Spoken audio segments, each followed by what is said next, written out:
Passé devant, c'est le jour de l'appel au salut que j'ai reçu l'appel au ministère. Le prophète m'a pointé, il m'a indiqué tous les éléments de ma vie et que j'étais appelé au ministère. Quel type de ministère? Je crois que ce qui me maintient dans le ministère, c'est la connaissance du maître. C'est ma relation avec Dieu. Donc si tu es appelé au ministère, 4 choses que je te demande. Demande à Dieu quel est le terrain de ton impact. Tu es appelé au ministère, mais tu auras pas l'impact dans toutes les nations. Bienvenue sur notre plateforme d'enseignement, d'études bibliques, de motivation chrétienne et de partage d'expériences Rise in Christ, qui veut tout simplement dire s'élever en Christ, grandir en Christ, ressusciter en Christ.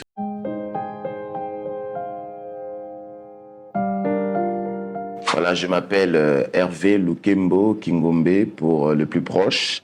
On m'appelle Shepherd, qui veut dire juste berger. Je suis pasteur et prophète de ministère.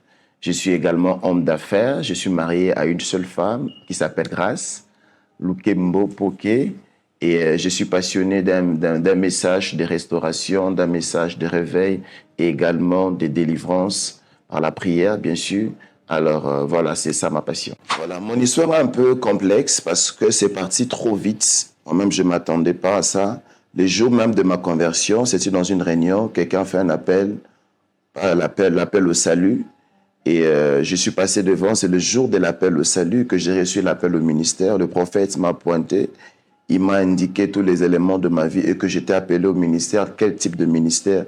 Et il m'a donné presque des grandes lignes de ma vie pendant 3 minutes.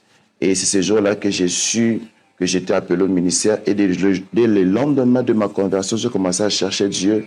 Et je me souviens, quelques années, je suis en train de prier exactement à la montagne, quelque part à Kimwenza.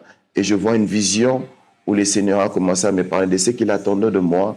Et chaque année, j'ai l'impression que le Seigneur met mon appel à mise à jour. Donc voilà, c'est comme évolutif, c'est comme changeant, c'est comme avec beaucoup de spécificités chaque année. Donc c'est vraiment quelque chose de sensible que je ne saurais pas vous partager en intégralité dans cette petite vidéo. Alors, j'ai commencé à l'école, je crois en 5e ou 6e année, lorsque je me suis converti. J'avais un ami qui s'appelait Jackson et Daniel. Le lendemain de ma conversion, j'avais déjà envie de prêcher, j'avais des amis qui prêchaient déjà. La grâce que j'ai eue de grandir vite, c'est parce que j'ai eu des amis qui étaient plus matures et plus assoiffés. On a commencé à prêcher à l'école. Je me souviens, on a organisé des retraites à l'école, des élèves, imagine. Je me rappelle, à la clôture de l'année, alors qu'il fallait organiser une journée culturelle, on a proposé au préfet d'organiser une grande activité où on a prêché. L'année est finie avec le baptême du Saint-Esprit à l'école, avec des délivrances. Et c'est comme ça que c'était parti. C'est même comme ça que j'ai commencé à exercer les dons. J'ai commencé à prêcher, à évangéliser, à chasser les démons. C'est vraiment comme ça que c'était parti. Voilà un peu. Ceux qui me connaissent savent que je prêche généralement chaque année un message christocentrique. C'est centré au nom de Jésus. Alors, le texte de base, c'est Marc chapitre 16, verset 17. Voici les miracles qui accompagneront ceux qui auront cru. Nous croyons que la parole de Dieu n'est pas stérile, elle est productive, elle est vivante. Chaque fois qu'elle est prêchée, il faut qu'il y ait des signes de Dieu. Quand il n'y a pas de signes, je commence à me douter si réellement c'est Dieu il est vivant. Alors moi, personnellement, je crois que Dieu, chaque fois que je prêche, chaque fois que quelqu'un prêche le Jésus-Christ authentique, il y a des signes qui accompagneront ceux qui auront cru. Ce n'est pas les 4, mais je prie ce soir que si tu es appelé au ministère, qu'à partir d'aujourd'hui, chaque fois que tu prêcheras, il y aura un signe qui va accompagner ton message. Et si c'est Jésus qui est le centre de message, ça ne manquera pas. Je crois que ce qui me maintient dans le ministère, c'est la connaissance du maître. C'est ma relation avec Dieu. Et je me dis toujours que si je me retirais du ministère, ma vie ne changera pas. Si c'est Dieu qui m'a mis dans le ministère, me retire pour autre chose, je ne regretterai pas. Parce que ma force ne vient pas du service. Ma joie ne vient pas des services de guérison, de miracles, de la chair. Je suis joyeux, je suis heureux, je suis épanoui. Je tiens à cause de la qualité de la relation que j'ai chaque matin, chaque soir, chaque après-midi avec le boss. Donc, c'est le Seigneur. Quelqu'un qui reçoit l'appel de Dieu aujourd'hui, je voudrais te demander de connaître bien le Dieu de ton appel. Connais le Dieu de ton Père, connais le Dieu de ton alliance. Plus tu prendras le temps de les connaître, plus tu auras moins de frustration, plus tu auras beaucoup d'efficacité. Ne sois pas pressé. Ne sois pas pressé d'aller. Je dis toujours aux gens, après avoir reçu l'appel, tu peux recevoir les alliances, Tu peux recevoir une connaissance. Prends le temps de passer du temps avec celui qui t'a appelé et tu verras que lorsque tu commenceras à exercer, tu peux faire en 3 ans ce que les autres ont fait dans 30 ans parce que tu as pris le temps de te préparer. Tu es entré un peu plus en profondeur. Lorsque tu as appelé Dieu, c'est un peu comme les médecins. Tu peux finir avec 8 ans, tu es médecin, tu es un vrai médecin.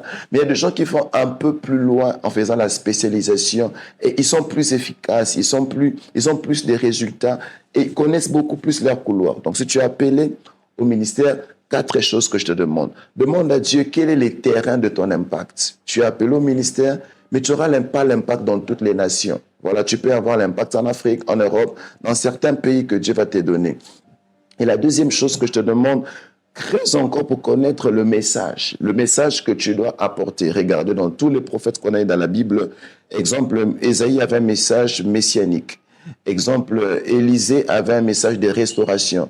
Exemple, Élie aussi avait un message de restauration. Michée avait un message de sanctification. Ils étaient tous prophètes, mais chacun avait un message et un message précis. La troisième chose, tu dois connaître ton auditoire. À qui Dieu t'envoie, auprès de qui Dieu t'envoie. Il y a des gens que Dieu a donné un message pour les jeunes. Il y a des gens que Dieu a donné un message pour les hommes politiques. Il y a des gens que Dieu a donné un message justement pour les hommes de Dieu. Donc, tu dois connaître le message que Dieu est en train de te donner. C'est très important. Et si tu ne maîtrises pas ton message, les peuples auprès de qui Dieu t'a envoyé, tu ne pourras même pas voir l'éthique, la façon de communiquer avec eux. C'est bien d'avoir un message, mais pose dire, oh là, je m'ai donné un message de sanctification. À qui je m'adresse? Et la quatrième chose, tu dois connaître la saison de ton ébullition, la saison de ton impact. Un bon message donné très tôt peut avoir de mauvaises conséquences. Et un bon ministère exercé trop tard peut déjà être demandé. Alors, je veux que tu connaisses les kairos, le temps favorable pour ton ministère. Ne sois pas pressé, prends ces 4 éléments et ça va te donner plus de vitesse. Voilà, je vais m'adresser à toi. Je vais te dire que c'est bien de servir Dieu. C'est un privilège de servir Dieu. C'est le meilleur job, c'est le meilleur boulot. C'est la meilleure chose qui puisse arriver à un homme de se sentir utile pour l'avancement du royaume. Alors ne sois pas obligé de te sentir appelé dans les 5 ministères. Tu peux être appelé comme intercesseur, comme un homme d'affaires, comme un bâtisseur de maison, comme un homme politique très influent. Essaye de travailler excellemment le domaine dans lequel Dieu t'a appelé et tu verras que tu vas travailler sans frustration. Sois heureux, même dans le ministère.